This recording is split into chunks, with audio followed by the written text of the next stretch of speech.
Hello, Jill Lindholm here again, licensed alcohol and drug counselor. It is approximately midnight on February 7th, Sunday morning, so I guess an early good morning to everybody.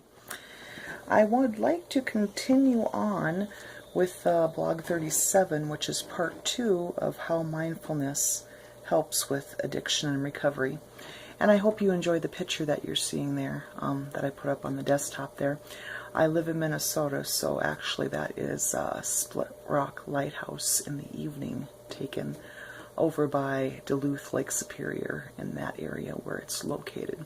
I am a lighthouse buff, so you may see pictures like that on occasion, at least until I can actually get back out on the road again and do some scenes from outside when it's nice weather. But unfortunately, February, there's lots of snow and cold in Minnesota. So anyway, to go on with using mindfulness to relieve stress, I'm going to backtrack here just a little bit on the information I'm sharing.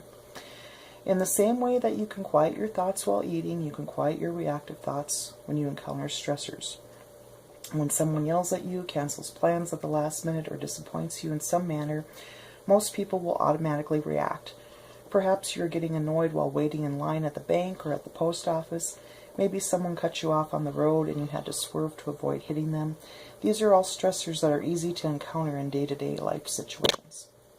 And while the stressors may seem small, they have significant physical effects on your body. Muscle tension, headaches, insomnia, problems sleeping, upset stomach, skin conditions are all short-term effects of stressors. Some of the long-term effects include heart disease, dementia, among other things. Instead of allowing these small life situations to cause so much stress, being mindful helps you to recognize that there are choices in how you respond to a stressful situation. Between the stimulus and your response, there is a space in which you can choose your reaction. And the key to finding that space is you being self-aware. Not only self-aware, but aware of everything around you, what's going on. Awareness of the situation, but more importantly, awareness, like I said, of yourself. Mindfulness teaches you to observe your thoughts and emotions without reaction. When something stresses you out, it is important to take a moment to register what you are feeling. Maybe you feel anger, for example. Maybe you're feeling some sadness, but whatever it is you're feeling is important. Simply acknowledge that emotion without judgment until it actually passes through you or subsides away. Allow yourself to feel whatever emotion that's flooding through you at that time, but do not react to it unconsciously. Take a few deep breaths and allow yourself to feel that emotion. Then act in a non-reactive way, allowing yourself that moment between the stimulus that's got you and autopilot reaction will allow you to choose your own response that will keep your psychological and physical reactions more calm. It also keeps you in control of the situation and not allow others to control you. Learning to live in awareness and practicing mindfulness on a regular basis can help you prevent a relapse. And how mindfulness is directly related to long-term recovery. Well, the 12 steps remind addicts to take recovery one day at a time, and mindfulness takes that even one step further. It tells you to take your life one moment at a time. And as I pointed out before, the addict's brain is more sensitive to stressors, and therefore they are more likely to react to them in a heated, negative manner. Not to say that these situations aren't real, and there is no doubt that they can be upsetting, but mindfulness teaches awareness of the present moment. If you are upset by the long line at the bank or because a friend or family member went back on their word, living in the present moment can show you that your initial negative feelings will actually pass and that life will go on normally again. One thing you can ask yourself in the moment is what you want to react. And it is this: is everything okay right now? Close your eyes and take a few deep breaths. Concentrate on your lungs moving in and moving out. Feel the inner workings of your body, and just remind yourself that whatever that stressor is, it is not as bad as you feel in the heat of the moment. You are still alive. you're healthy, and you're sober. So good advice here to remember, not only take it one day at a time, but when you need to, especially during those stressful situations, take one moment at a time. When stress in life leads you to crave for drugs or alcohol, use your mindfulness to regain your thoughts. When your mind is screaming for your drug of choice, take a minute or two to yourself and get into that moment.